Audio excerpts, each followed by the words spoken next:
প্ৰথম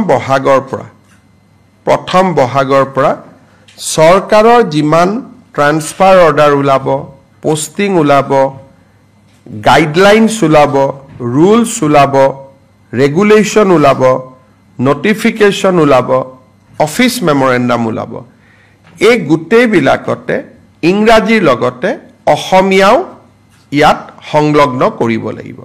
তাৰমানে দুখন নটিফিকেশ্যন ওলাব, এখন ইংলিছ, এখন অসমীয়া।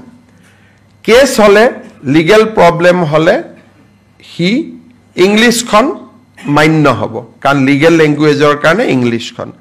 কিন্তু অসমত 1 বহাগৰ পৰাই আমি এইটো সিদ্ধান্ত লৈছোঁ যে যিমান চৰকাৰী অৰ্ডাৰ হয়, অফিচ মেমৰেণ্ডাম হয়, ৰুলছ হয়, ৰেগুলেশ্যন হয়, বিধানসভাৰ আইন হয়, যিমানবিলাক চৰকাৰী কমিউনিকেশ্যন, তাত ইংৰাজীৰ লগতে এখন অসমীয়া প্ৰতিলিপিও সন্নিৱিষ্ট কৰিব লাগিব। ইংৰাজীখন থাকিব, ইংৰাজীৰ লগত অসমীয়া এটা কপি থাকিব।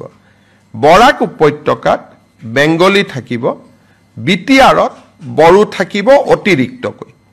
অৰ্থাৎ বৰাক উপত্যকাত বঙালী থাকিব, বিটিএডিত বড়ো থাকিব, আৰু সমগ্ৰ অসমতে ইংৰাজী আৰু অসমীয়া। এই ব্যৱস্থাটো আজি কৰা হৈছে, আৰু সদৌ অসম ছাত্ৰ সন্থাৰ লগত আমাৰ আলোচনা হৈছিল। জাষ্টিছ বিকে শৰ্মা কমিটিৰ এইটো অনুমোদন আছিল।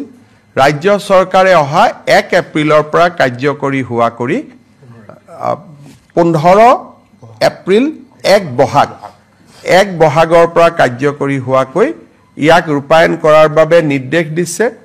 আমি চৰকাৰী অফিচাৰসকলক কৈছোঁ যে প্ৰথম অৱস্থাত ভাচিনী বুলি এটা এপ আছে, য'ত অসমীয়া, বড়ো, বেংগলী 3টা ভাষাই উপলব্ধ হয়, তাক ব্যৱহাৰ কৰক, আৰু লাহে লাহে তেওঁলোকে নিজাকৈ লিখিব পৰা হৈ যাব।